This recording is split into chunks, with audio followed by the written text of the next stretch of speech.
una crisis sistémica de prácticamente todos los sistemas masivos de transporte del país y eso último en las de Bogotá. ¿Eso qué significa? Eso significa un fundamentalismo neoliberal en las formas de manejo, en las formas de trámite. Esa élite de las que les hablo gobernó entonces este país con un fundamentalismo. El resultado final, no voy a extenderme en eso, es que en realidad le entregó el país a las máquinas. Y el efecto que contemplan los y las ciudadanas de Colombia es lo que llaman corrupción. Último escenario mediático de un proceso larguísimo de destrucción de valores en la misma clase dominante. Y ahí, ¿por qué de su incapacidad para gobernar? Su incapacidad para gobernar no depende de sus títulos, no depende ni siquiera del acumulado de saber que hayan alcanzado a lograr.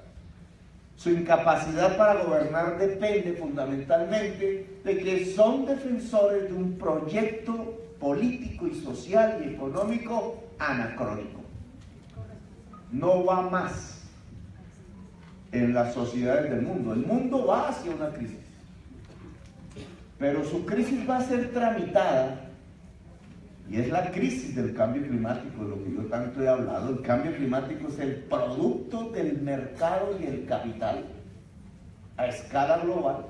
Es eso lo que genera un incremento inusitado de los gases de efecto invernadero que termina por un trastorno del clima de tal magnitud que se agota la vida.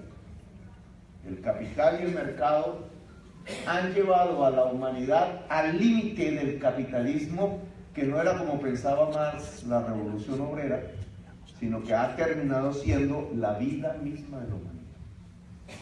Pues en esa crisis mundial hay unos escenarios de recambio político que ustedes pueden ver en un señor como Trump, o en los que manejan la Inglaterra de hoy, o en las inmensas realidades conflictivas de la política europea, que es la barbarie. Es un neofascismo.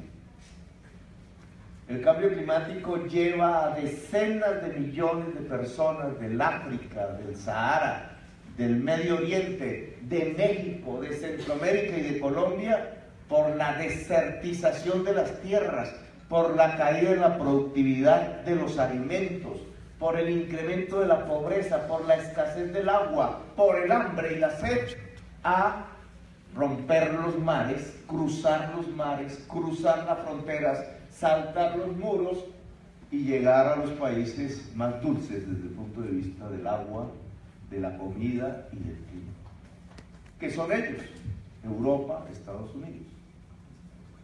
¿Cuál es la reacción de esas sociedades? Mayoritariamente el camino del autoritarismo, la discriminación, la xenofobia, el matar masivamente los refugiados, los inmigrantes. La fosa común más grande hoy en el mundo no está en Colombia, ni en Irak, ni en Libia, está en el mar Mediterráneo, allí donde nació la palabra democracia. Exactamente en el punto donde la humanidad concibió el concepto de la democracia, Grecia, hoy es el escenario precisamente ante sus costas, a través de sus mares, de la muerte de miles de niños, de viejos, que tratan de cruzar el mar, acercándose desde el África sedienta hacia la Europa. Las respuestas de Trump, las respuestas inglesas, las respuestas francesas, casi que las respuestas austriacas, la elevación de las extremas derechas en el mundo que llamábamos democrático es el resultado de un trastorno social y climático del mundo, es el resultado de una crisis. Pero el camino por donde va la política en el mundo no es a gerenciar esa crisis desde un punto de vista climático, democrático, sino a gerenciarla desde un punto de vista fascista. Por eso se levantan los muros. por eso se fortalecen los ejércitos más poderosos de la humanidad. Se alistan a una nueva guerra, la guerra de los países con bajo riesgo climático contra el éxodo. Por eso los sistemas políticos van a ser transformados tal como se ve en el inmediato futuro, de democracias representativas como hasta ahora eran, incluso de algunas socialdemocracias que aún quedan, hacia aparatos profundamente represivos, xenofóbicos, discriminadores y antidemocráticos. Es lo que yo llamo la barbarie. Ese es el contexto mundial de agenciamiento de una crisis.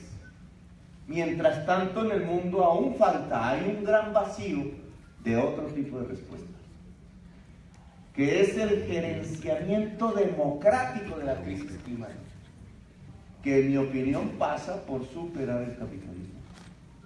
Pero dejo eso para próximas conferencias y discusiones. El agenciamiento democrático de la crisis climática y del capital implica necesariamente una articulación en la base de numerosísimos pueblos, organismos, diversidades a escala planetaria. Esa voz que de vez en cuando surge en el mundo, realmente hoy no está, no es fuerte, en realidad hoy no ha aparecido y es necesario que desde Colombia la ayudemos. Pero esta crisis mundial, en donde entra en crisis precisamente es el neoliberalismo, pues que fue su fundamento, el libre mercado mundial, la creencia casi religiosa de que el libre mercado mundial iba a traer la felicidad a todos los pueblos, a todas las personas. Ese tipo de creencia es la que hoy se está hundiendo en los mares a través del ahogamiento de los refugiados. Es la crisis de un sistema de pensamiento, de proyecto político, social y económico que ha dominado la humanidad en los últimos 30 años y que es la que gobierna Colombia. Esa crisis que ya lo reconocen las extremas derechas que tratan de llevar el mundo hacia el fascismo, que aún es balbuciante en los organismos sociales y populares del mundo que aún no se articulan. Lo cierto es que nadie ya defiende un proyecto neoliberal como salida a la crisis. Los casi únicos son los gobernantes colombianos. Y de allí su incapacidad. No se han dado cuenta qué pasa en el mundo.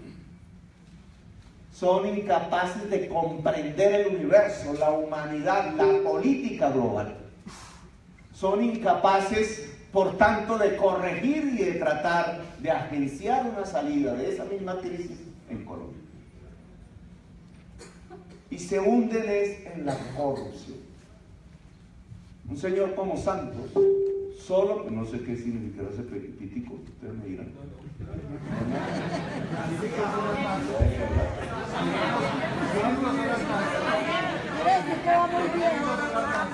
Un señor como Santos, y vamos a compararlo con Uribe, porque dentro de las corrientes democráticas del país, una de ellas cree, incluso un poco incentivados por nuestra propia conducta política en el año 2014, cree que lo que hay que hacer es una especie de frente con las fuerzas que se han movido con Santos alrededor de acabar la guerra con la FARC, y que entonces habría como una especie de división de fondo en nuestra oligarquía, un santismo democrático, un uribismo fascista. Eso es una mentira. Caer en eso me parece que es una trampa y sería la primera tesis que yo aquí dejaría. En los últimos 20 años, Pastrana, solo por hablar de 20 años, Pastrana, Uribe y Santos han manejado el mismo proyecto económico y social y político. Políticamente antidemocrático. No es sino que ustedes organicen cualquier tipo de expresión social de movilización social, sea en Bogotá, sea en La Guajira, sea en el último rincón del país, y la respuesta se llama ESMA. Violencia y probablemente muerte. Y eso lo hizo Pastrana, eso lo hizo Uribe, y eso lo hizo y lo hace Santos. Ahí no hay diferencia. Políticamente son gobiernos autoritarios, no democráticos. No existe la democracia bajo un régimen impulsado por Pastrana, por Uribe o por Santos, solo por hablar de los últimos 20 años. Y no puede ser democrático porque el proyecto económico que impulsaron desde Pastrana, balbuciantemente venía antes, pero realmente cuando hizo Pastrana aprobar el Código Minero, yo era congresista, no me acuerdo si había estado ahí, ahí comenzó el desarrollo de una visión del proyecto económico neoliberal con un nuevo tipo, diferente al que había tenido Colombia antes, que estaba centrado en el café. El café, mal que bien, era una producción, mal que bien, democrática. Nadie puede hablar de una alta concentración de la producción cafetera.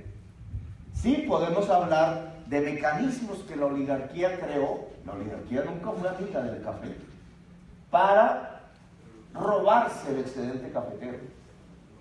Y en eso fueron protagonistas centrales el señor Prieto, hoy famoso por Odebrecht, el señor Cárdenas, hoy ministro de Hacienda y su padre, el señor Santos y otros. Pero esa manera de manejar la economía del país a partir de una base productiva y relativamente democrática generaba un país diferente, trabajador, que miraba con respeto la producción, el trabajo, a lo que surgió a partir de Pastrana, propiamente dicho.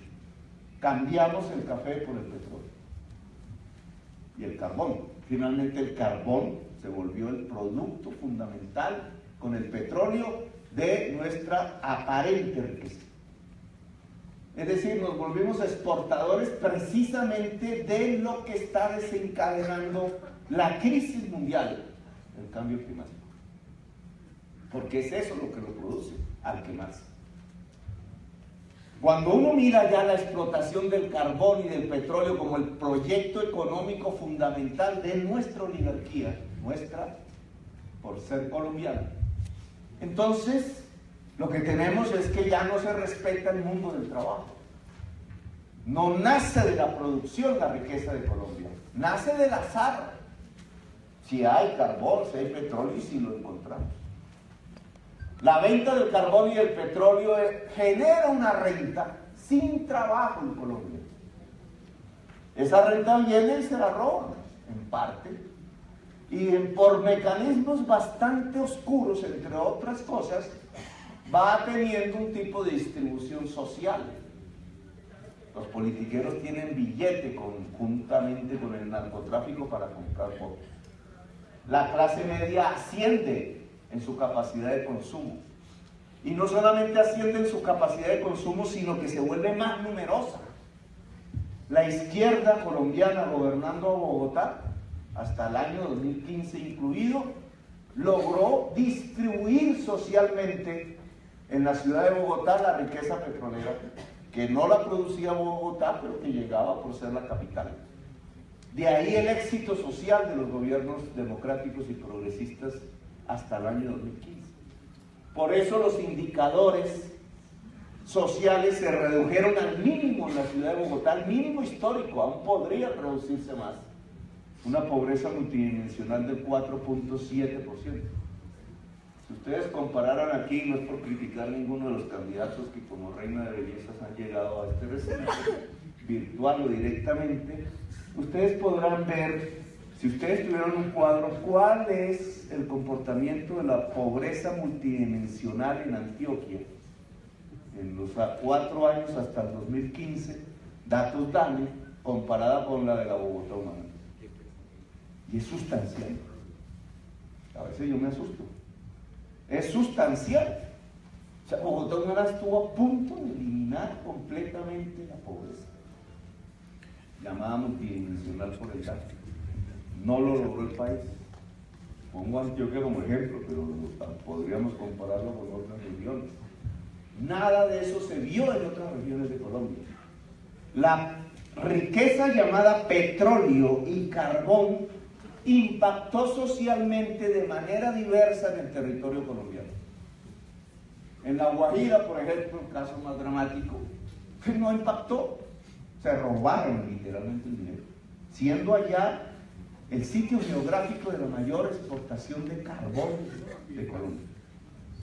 En cambio, en Bogotá, y ese es un logro de la izquierda, y hay que reivindicarlo, impactó profundamente al punto que casi se redujo a cero la pobreza multidimensional en la ciudad. Un gran aparato distribuidor. La izquierda en Bogotá, incluido mi gobierno, no pensó, no tenía instrumentos. Todo el contexto neoliberal se lo impedía para pensar la producción. Y como en Venezuela, Bolivia y Ecuador, se puede ver bonito, se puede mostrar en estadísticas, es real que se puede hacer una distribución social de la riqueza nacida de los recursos naturales no renovables fósiles, pero eso no es sostenible.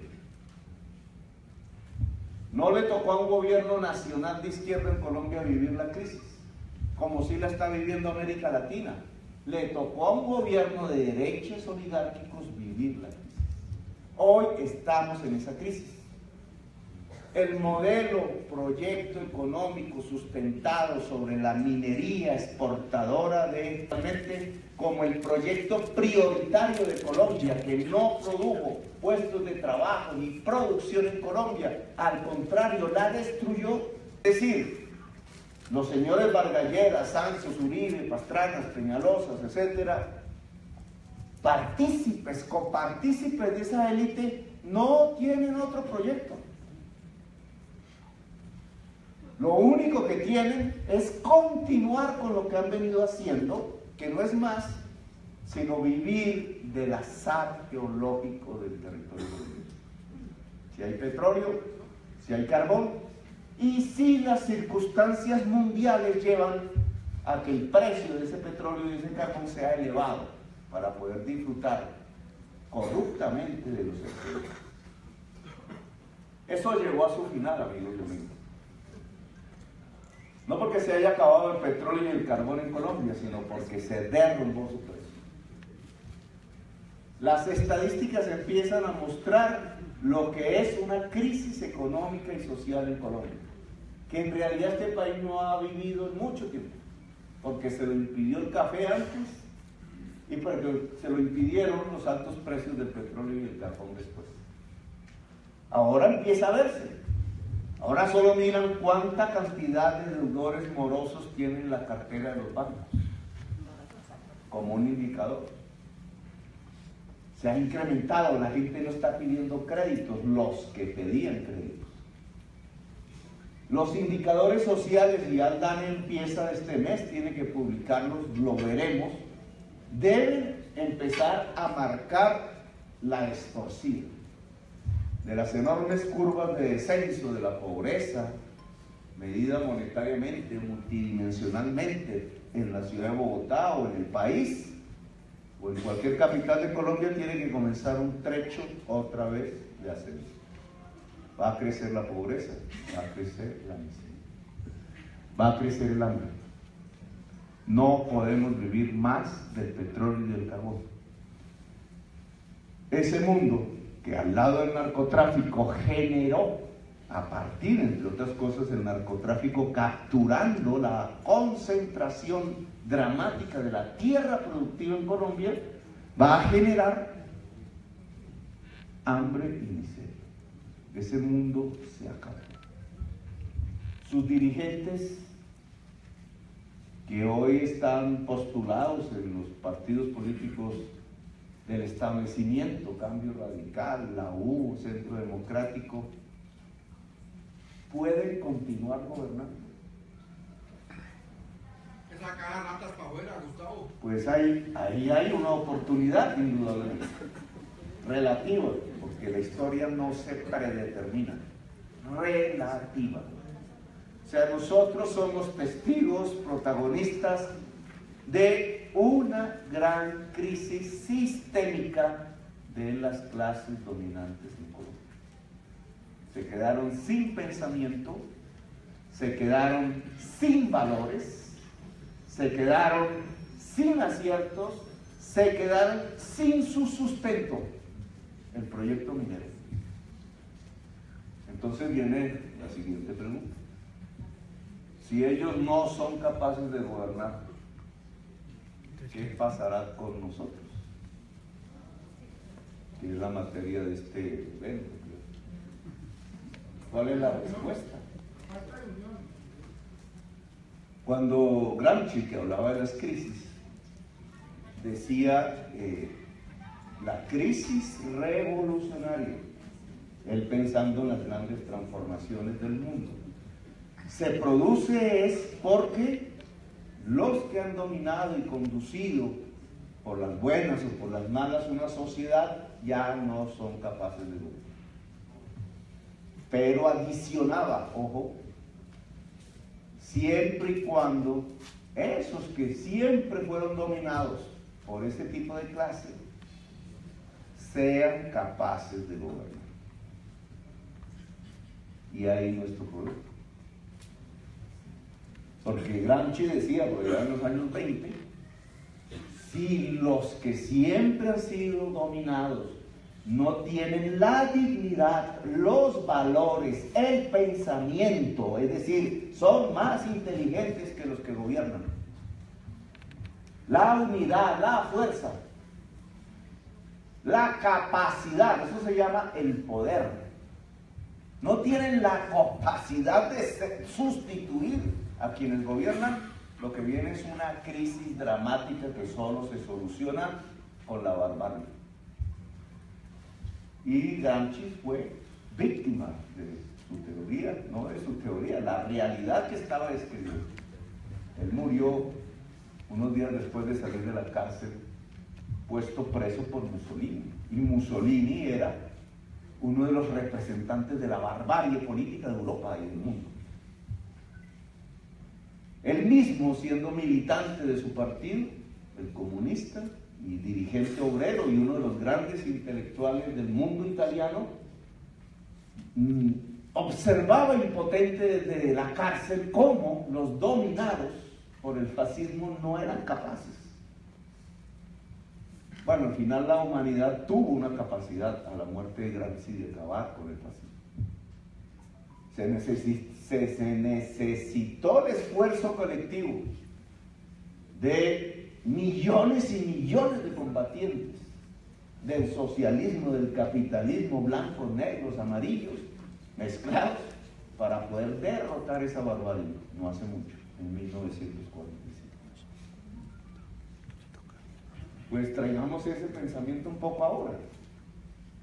Las clases dominadas, la sociedad dominada, tiene la dignidad, los valores, el pensamiento, la fuerza, la organización, la capacidad de gobernar, que debería ser nuestra principal responsabilidad.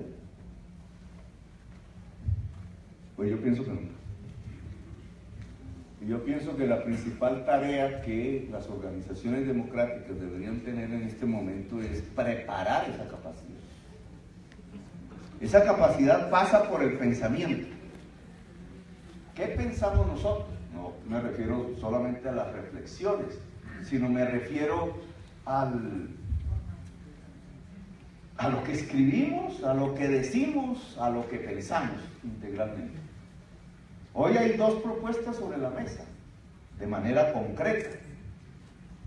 Una, desde el lado de la sociedad dominada.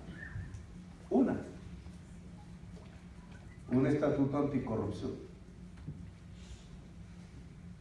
2, un bloque histórico de la paz en Colombia. Son las dos propuestas que escuchamos. Analicemos la primera. Yo he estudiado los 7 puntos que este partido ha propuesto. Los he leído. Alguna experiencia tengo en el campo de la lucha contra la corrupción. Dediqué 10 años a mostrar en debates en el Senado y en el Congreso en general las relaciones entre clase política y narcotráfico paramilitar. Ninguno de los 7 puntos sirve para acabar la corrupción económica. Que los congresistas no puedan tener más de 3 periodos.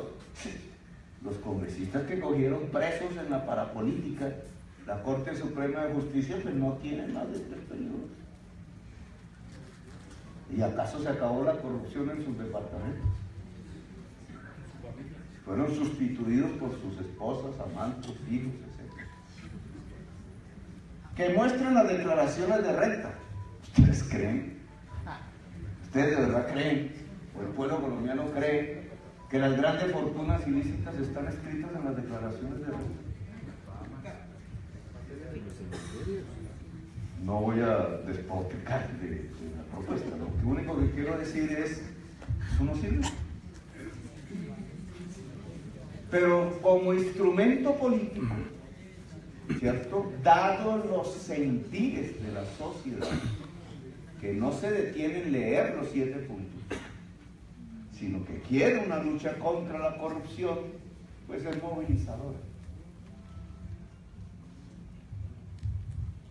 Si nosotros como programa de gobierno dijésemos el principal punto son los 7 puntos anticorrupción, ¿llevaríamos a un cambio a la sociedad colombiana?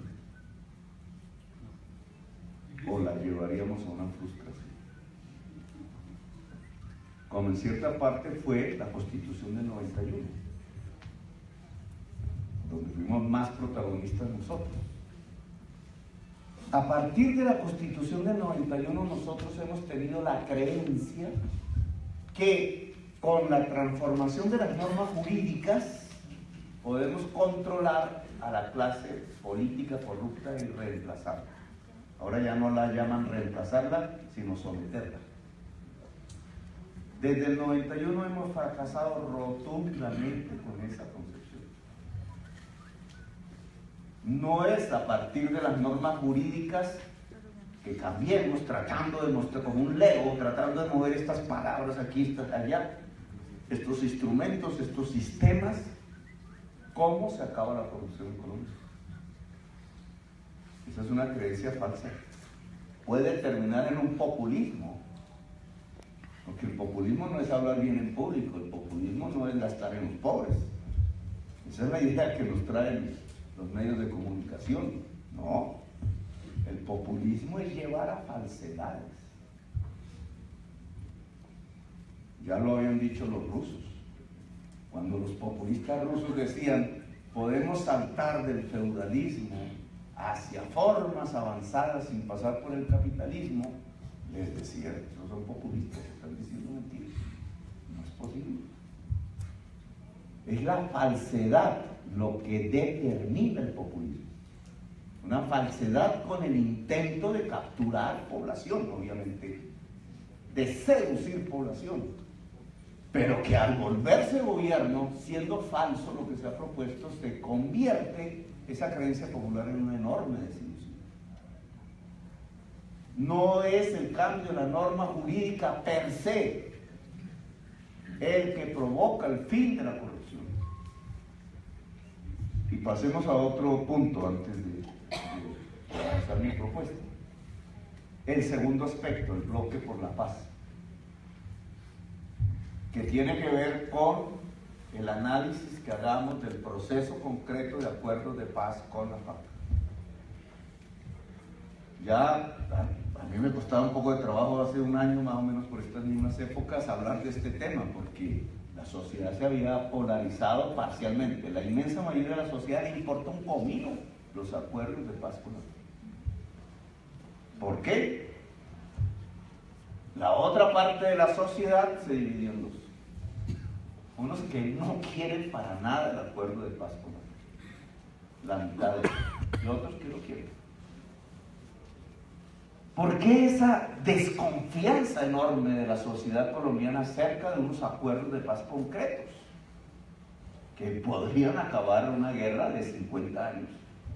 ¿Por qué eso mismo no sucedía cuando nosotros mismos en el 89 dijimos que podíamos hacer la paz? Porque, a menos que yo me haya equivocado, porque uno cuando vive los procesos históricos, pues no ve completamente y de manera objetiva las realidades.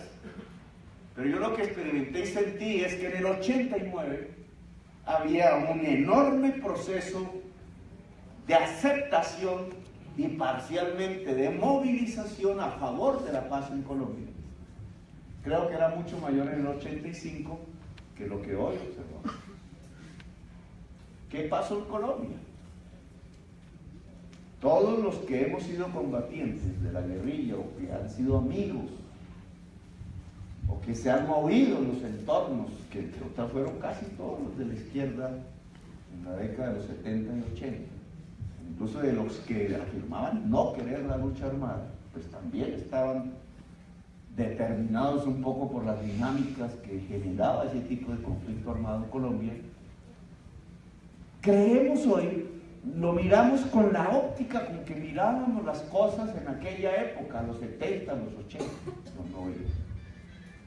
Creemos que se podría repetir el fenómeno. Creímos, y yo entre ellos, que al acabar la guerra subiría una oleada democrática en Colombia, como sucedió en el 91 y de lo cual la Constitución del 91 su principal efecto.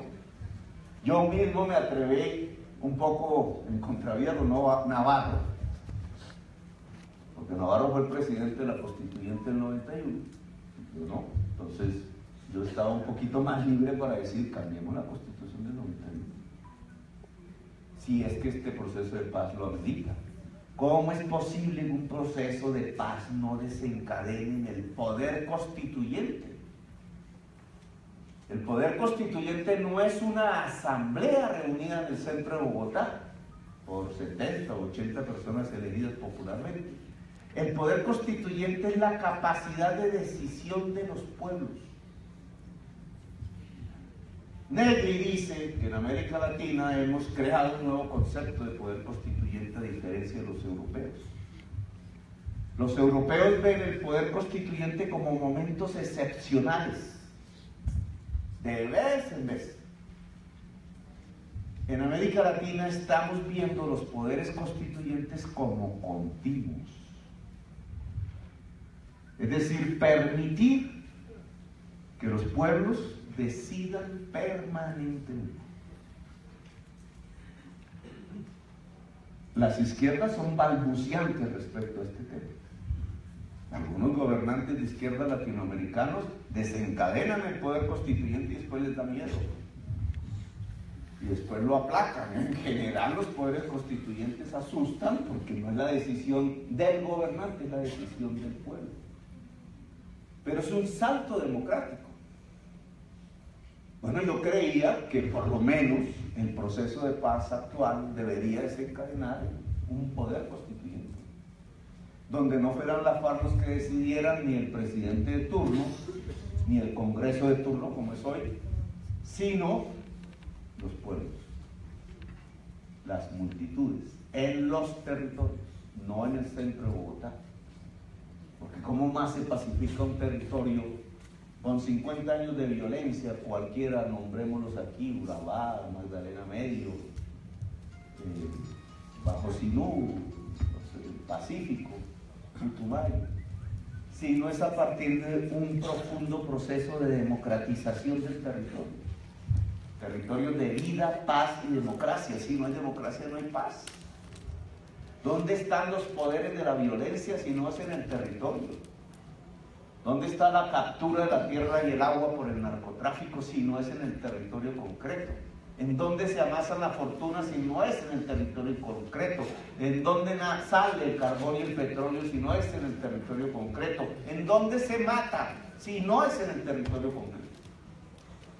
Por tanto, la paz, pensaba yo, es básicamente hoy, en el siglo XXI en Colombia, una profunda democratización del territorio. Y la democratización del territorio no se hace por decreto, desde el Palacio de Nariño. Se hace desencadenando el poder de decisión de la sociedad diversa que habita el territorio. Territorios de vida, paz y democracia son poderes constituyentes. Eso no fue así. Hoy cambiaron el primer acuerdo por el segundo acuerdo. Los que se lean los acuerdos captarán que poco le dicen, fuera de acabar la guerra, a la sociedad colombiana, que no hay una conexión entre el sentir popular y el texto del acuerdo. De ahí su aislamiento, de ahí sus problemas políticos, de ahí su ilegitimación, si ganasen fuerzas que quieran derrotar esos acuerdos. De ahí el que no hayamos podido movilizar a la sociedad colombiana en la defensa de la paz, porque la sociedad colombiana que sí quiere la paz, no ve en los acuerdos de paz la paz. Los acuerdos de paz son pequeños ante la paz. Eso no significa que no respaldemos esos acuerdos. Significa que no nos podemos falsificar la realidad, generarnos una ilusión, una deformación óptica debido a nuestros propios procesos personales políticos de hace décadas. La historia no se repite. El proceso de paz no está desencadenando una oleada democrática en Colombia, al contrario, está fortaleciendo las extremas derechas. Y ocurre no por culpa de la FARC, ocurre, digamos, porque tampoco podemos decir que no es por culpa de la FARC, son corresponsables. Ocurre porque la lucha armada era impertinente desde hace varias décadas. Porque la lucha armada ya no generaba ningún tipo de simpatía popular. Y entonces la dejación de esa lucha armada no permite la generación de una oleada democrática. La gente lo que quiere es que se acabe ya y punto. Con el menor esfuerzo posible incluso. La gente aquí no se pararía hacia la FARC, la libre. El interés de la gente ya no está centrado alrededor de los quehaceres de la lucha armada. Y por eso ese agotamiento tanto de la lucha armada como de su solución. Lo cual no significa que estemos en contra de solucionarla, sino que sepamos que el eje de la sociedad no gravita alrededor de los acuerdos firmados en La Habana, ni los primeros ni los segundos. Y entonces, ¿qué hacemos? Porque aquí son las dos propuestas, ¿cierto? La primera propuesta es una coalición anticorrupción y hay 7 puntos. Y la otra propuesta es un bloque de paz restringido a que ese gobierno que llaman de transición, ¿transición hacia qué? Respete y aplique los acuerdos de paz con la FARC. En mi opinión, ambos temas no concitan la posibilidad de ganar el poder. No son excluyentes.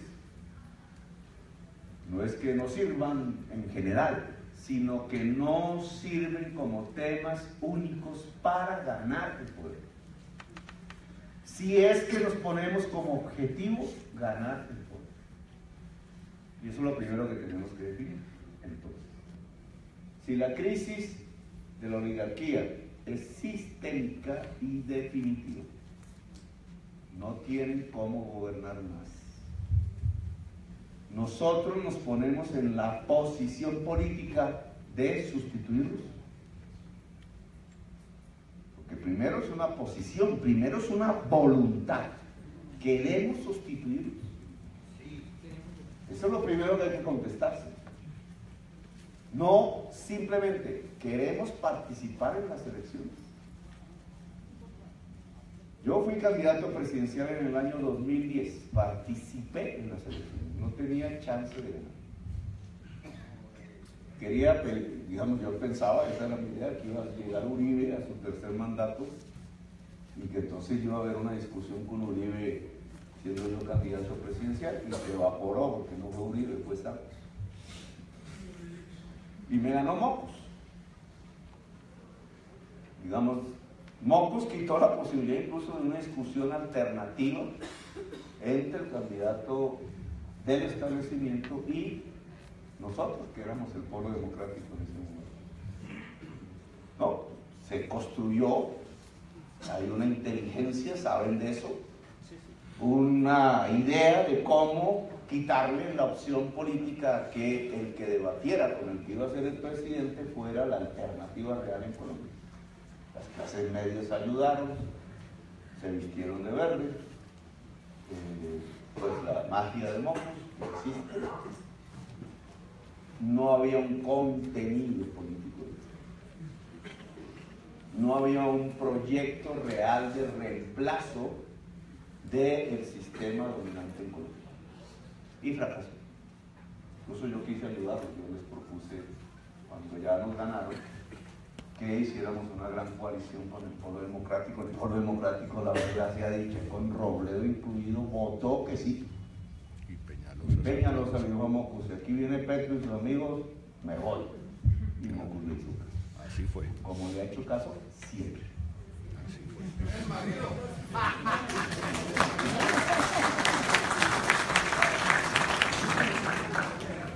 Y se dañó incluso esa opción. Pues esa es una experiencia que nosotros tenemos que leer porque se puede reproducir actualmente de nuevo. ¿Queremos nosotros sustituirlos a ellos? Yo sí quiero. Yo sí creo que la táctica, dirían aquí los amigos de la izquierda, la táctica no es diferente a la estrategia. La táctica pasa por tener la voluntad de sustituirlos. Pero entonces no es simplemente participar para sacar el 2, el 3% del electorado. Yo saqué el 10% del electorado. No. Si queremos sustituirlos pacífica y electoralmente, el objetivo primero es pasar a la segunda vuelta. Y hay dos grandes bloques aglutinándose en Colombia de extremas derechas, que tendrían la capacidad de pasar a la segunda vuelta. El de Uribe, que yo creo que es Ramos el que va a pasar. Hablaríamos en otro momento de por qué creo, pero creo que es ¿cómo se llama? Luis Alfredo Ramos. Y el de Santos. Y aquí la primera desilusión que se opaca.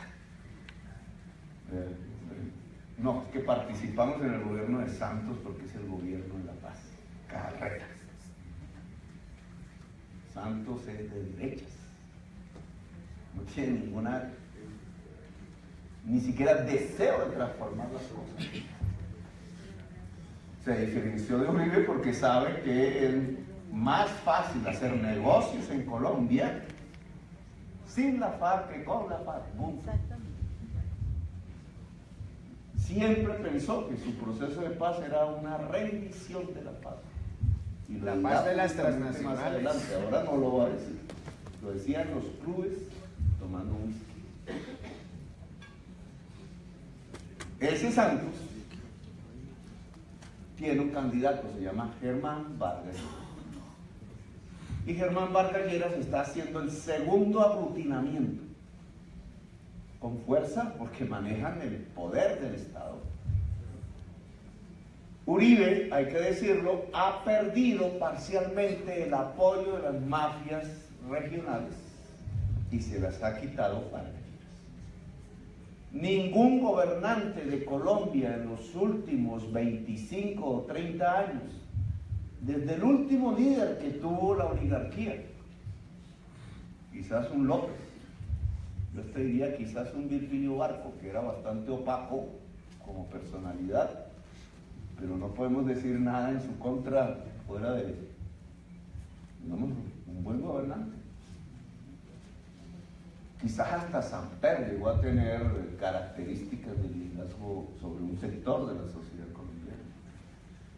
Pero a partir ya de Andrés Pastrana, no vamos a decir que Uribe no tiene capacidad de liderazgo, claro que tiene una capacidad de liderazgo. Pero esos miembros de la oligarquía en general, un Santos, un Vargas Lleras, un Pastrana, de la oligarquía que nace a veces fuera de este país, pero que se cría en esta ciudad, en sus clubes, en sus vecindarios, que sueñan con ser inglesa, ni siquiera gringa. A los de Miami, a los que van a Miami los miran como patraciados, no, es Inglaterra, ni siquiera es Madrid, donde le gusta estar Andrés Pastrana, no, es la aristocracia londinense. Hay un sector de la oligarquía bogotana que siempre soñó ser parte de la aristocracia inglesa. Es ahí, ese es su mundo. Por eso hay barrios, los barrios ricos de Bogotá antaño son ingleses. Arquitectura, ¿cierto? Bueno, otras épocas. ¿Para qué estaba diciendo esto? Digamos, es...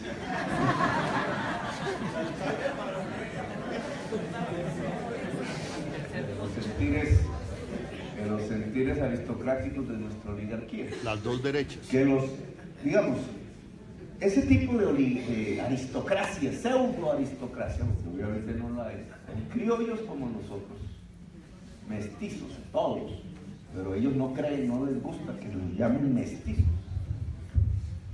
Esa aristocracia, pseudo aristocracia, no puede ganar las elecciones en Colombia sola, nadie les cree.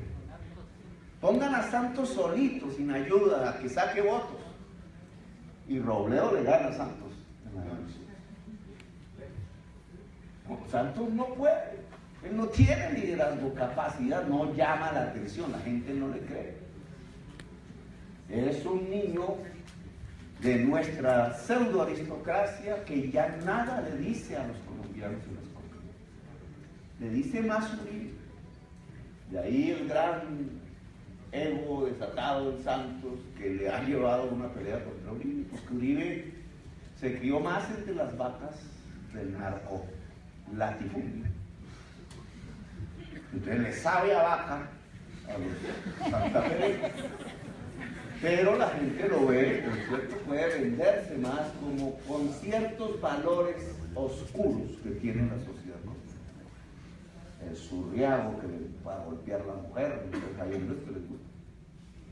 Como alguna vez lo dijo, esto es para pegarle a Pía Córdoba. Claro, Pía Córdoba, afro, mujer, alternativa, pues son cantidad de hombres que aplaudieron a Uribe cuando dijo eso, que se refleja su machismo, un valor oscuro o antivalor, llamaría yo, ¿cierto? Pero esos son votos. Igualito que cuando alguien sale y dice, ¿cómo se les ocurre enseñar en las escuelas sexualidad? Pues hay un poco de hombres y mujeres que les aborrece que a sus hijos les enseñen de la sexualidad, porque a ellos nunca les enseñaron y viven bajo aberraciones sexuales. Nunca comprendieron la sexualidad como una instancia de libertad del ser humano. Les enseñaron que era pecado. Y entonces quieren transmitir el pecado, esa creencia del pecado a sus hijos. Y entonces cuando un profesor les enseña la sexualidad a sus hijos, van contra el profesor y contra el pensamiento y contra la ciencia. Y salen a marchar. Parte de nuestra sociedad es así. No es la nuestra, ojalá. Pero esa sociedad es votos. Y esos son ese tipo de votos de una sociedad que no comprende el mundo de hoy, que está metida entre montañas, que es parroquial, que es ignorante desde el punto de vista del pensamiento, que es atrasada desde el punto de vista de sus sentimientos, que no es democrática, que ha sido alimentada por una sociedad y un Estado que tampoco han generado democracia.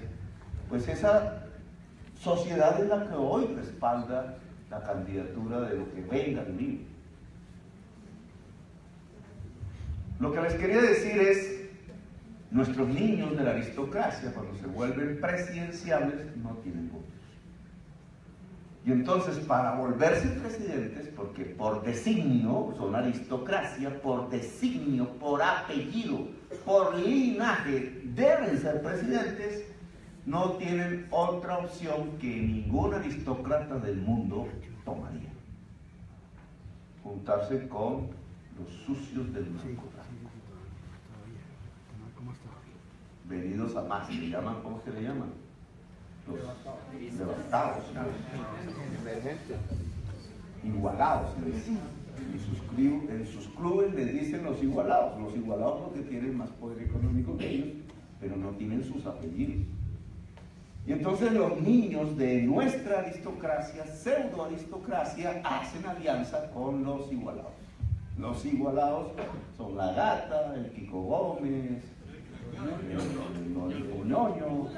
los ñoños de Colombia. Los ñoños de Colombia usan o son directamente narcotraficantes. Y entonces, la base del poder político en Colombia, la de la oligarquía, es una alianza con los ñoños. Es una alianza con los poderes mafiosos territoriales, que ellos sí tienen votos y controlan el territorio. Y tienen votos no por seducción a la población, sino por el terror, por la muerte, por el miedo. Y ese es el sistema político que tenemos que derrotar. Vargas Lleras, que sabe de esto y que es otro niño de la pseudo aristocracia santafereña, ya comenzó a construir su red de ñoños. Es eficaz en eso. Le ganó a Uribe. Le quitó a Uribe bastantes ñoños.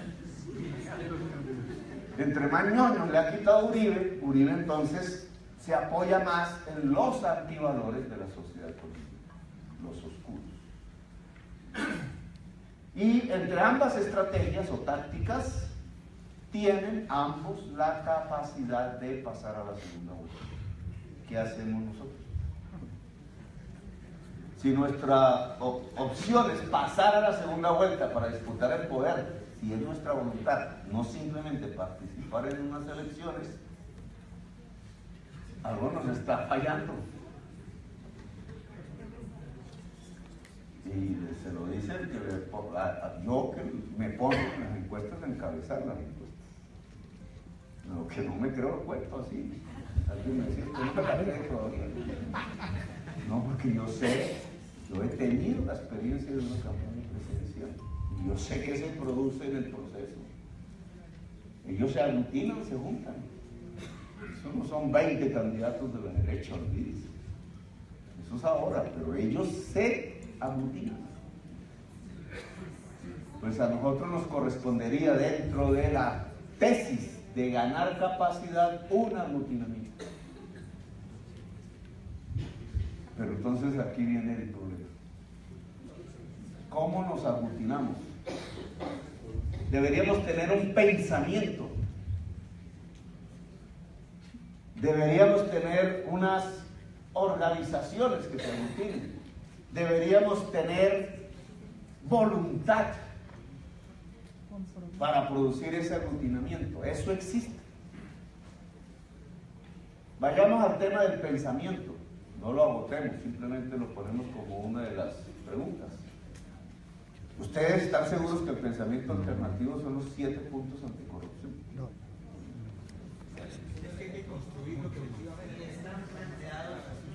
Siempre habrá un elemento, pero digamos el elemento central, porque son muchos los componentes de un pensamiento. Pero el componente central son los 7 puntos anticorrupción. O el componente central es los acuerdos firmados con las FARC. Algo está faltando. La democracia participativa. Bueno, entonces la propuesta que nosotros hacemos, lo ponemos como una discusión abierta, es que el elemento central, que no excluye a los otros, que nosotros no vamos a decir que entonces es que hay que acabar los acuerdos de paz, o que los 7 puntos no son discutibles. No, como elemento central hay que construir un programa de gobierno. ¿Queremos gobernar o no? Sí. Hay que construir un programa de gobierno no se puede construir en un círculo de intelectuales cerrados. Tenemos la experiencia de la Bogotá humana. Nosotros quisimos premeditadamente que la Bogotá humana quedara en la historia como un gobierno alternativo, no como un gobierno más. Y para ello construimos un programa parcialmente ejecutado. Ese programa no se hizo a partir de núcleos de intelectuales cerrados, que sí los tuvimos y los pusimos a gobernar. Bastantes problemas tienen ahora por eso, pero los pusimos a gobernar, profesores de las universidades. Y lo que dijimos es, tiene que capturar el acumulado de las luchas sociales en Bogotá. Tiene que dialogar con esa inmensa diversidad que ya se ha probado en las luchas diversas de la democracia en la ciudad de Bogotá. Por eso los colores diferentes de la Bogotá humana, porque era una diversidad democrática. Nosotros nunca fuimos sectarios y cuando llegamos al gobierno no se nos ocurrió decir aquí no entran los del Polo porque nos echaron, o aquí no entran los del Partido Comunista, o aquí no entran los del Congreso de los Pueblos, o aquí no entran los verdes, o hasta de gente derecha pusimos a gobernar. Espero no haberme equivocado. Creo que sí, Pero varios errores se cometieron creo que sí. por gente de izquierda y por gente de derecha, ojo. No quiero ser sectario en eso, no nos gusta ese fundamentalismo. Lo que nosotros ser gobierno y puse todo mi esfuerzo e incluso mi estabilidad personal y familiar en ese propósito. Yo no puedo emplearme en ninguna parte, no tengo de qué vivir. Si me dicen cómo va a conseguir la plata para el mes entrante, no sé cómo conseguir la plata para el mes entrante para comer. Porque el establecimiento reaccionó así, no me mató. No pudo destituirme, trata de ahogarme para que me tenga que ir del país por hambre. Y sin embargo, en las encuestas encabezamos. ¿Por qué? Porque en una parte de la sociedad colombiana la marca de la Bogotá humana quedó y se está fortaleciendo. Es decir, el esfuerzo que nosotros nos hicimos premeditadamente está funcionando. La sociedad tiene un referente, un gobierno, un programa de gobierno alternativo, una realidad que se ejecutó y que dio resultados contantes y sonantes en términos de estadísticas sociales, económicas y financieras. No es una retórica, no es un populismo. Dentro de los límites de ser un gobierno parcial, dentro de un Estado neoliberal, dentro de los límites de no poder cambiar las normas, pero lo logramos. Quedó allí una estrellita que brilla en el corazón de muchos colombianos. Y eso es lo que nos está dando la fuerza. Pero esa fuerza no es suficiente para pasar a segunda vuelta. Lo que yo los invito es a construir el mismo método, cambiándolo solo en aquello que no funcionó. Es decir, necesitamos construir un programa de la Colombia diversa, que por tanto tiene que ser profundamente democrático, que tiene que hacerse desde ya, se nos está pasando el tiempo. Nosotros tenemos que convocar el acumulado de las luchas sociales y políticas de Colombia. No son los 7 puntos anticorrupción solamente. Hay 100 puntos por encima de eso. Yo hablaría de algunos. Que es que no podemos proponer el cambio de la ley 100 en Colombia. Desde luego. ¿Qué es acaso eso marginal, no sirve? ¿Qué es que no sabemos cuál podría ser un modelo alternativo si hay una experiencia que se hizo en el gobierno, desde varios gobiernos además? ¿Qué es que nosotros no podemos convocar las fuerzas sociales determinadas o que se mueven alrededor de una causa común que es la salud, alrededor de cómo construir el proyecto concreto, no retórico, del nuevo modelo de salud humano de Colombia. ¿Por qué no estamos hablando de eso? Pues que hay que cambiar el sistema. Pues sí, hay que cambiar el sistema. Pero eso es parte del Es que gobierno. Petro suena muy antisistema. Pues es que Petro es antisistema. ¿Quién dijo que este sistema sirve? ¿O no nos ha matado por decenas de miles, mil desaparecidos, 500.000 y no han enterrado en cosas comunes, 300.000 y no hay 6 millones de desplazados en estas ciudades? Entonces, ¿ese sistema sirve? Pues eso es lo que yo llamo la voluntad, la capacidad. Entonces nos da miedo sustituir el sistema. ¿Qué no podemos hablar de la educación universitaria en Colombia? No podemos. Entre otros, los 7 puntos anticorrupción nos sirven para acabar la corrupción tanto como serviría el que 1 millón de estudiantes colombianos pudiera acceder a la educación superior. ¿Por qué no han desarrollado la educación superior? Si tuvimos tantos miles de millones de dólares, tantos que incluso malgastamos 8.000 millones de dólares en replicar, en lo que produce el cambio climático, ¿cómo es que no hicimos ni una sola universidad? La Universidad Nacional se está desmoronando. Ni una. El único que vino aquí a construir sedes nuevas de la universidad pública terminó siendo Bogotá, con la distrital. Todavía las están construyendo, espero que no suspendan los contratos. Oye, es que no podemos hablar de cómo en este país 1 millón de estudiantes o más, de los que salen de los colegios, muchachos y muchachas, podría realmente tener acceso con calidad a una educación superior en Colombia. ¿O nos contentamos con ser pilópalas? Escoger los más inteligentes por pruebas,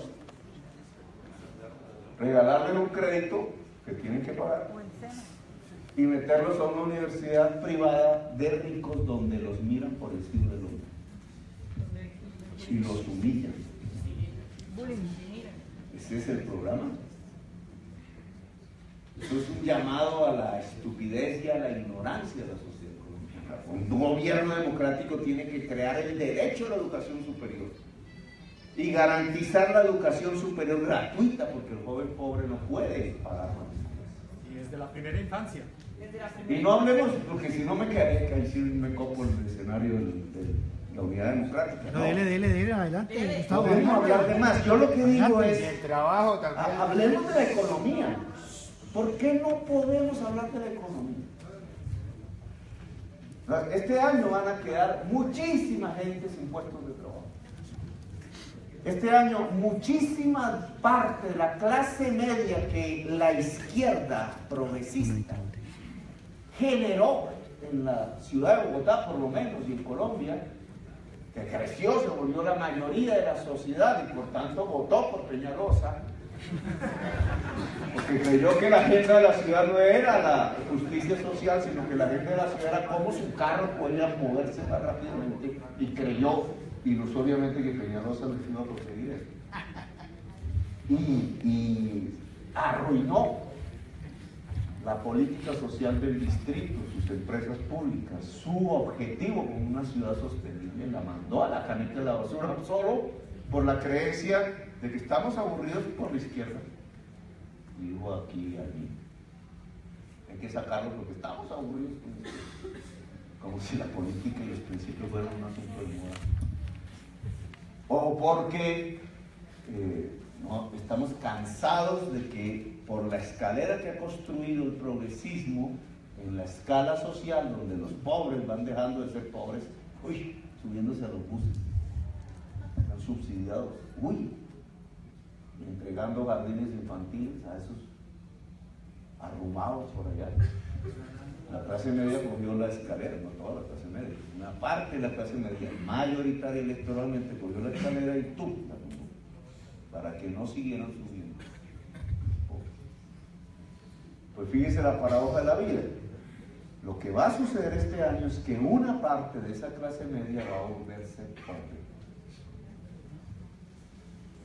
La van a tirar, como no hay escalera, del edificio y va a caer al estado de pobreza. Porque el modelo económico no sirve más.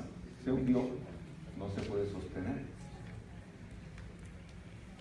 Bueno, pero digamos, el tema central es entonces, si eso va a pasar, ¿cuál es la propuesta económica del gobierno democrático? Otro escenario, ¿cierto? Para pensarlo. Otro escenario para reflexionarlo.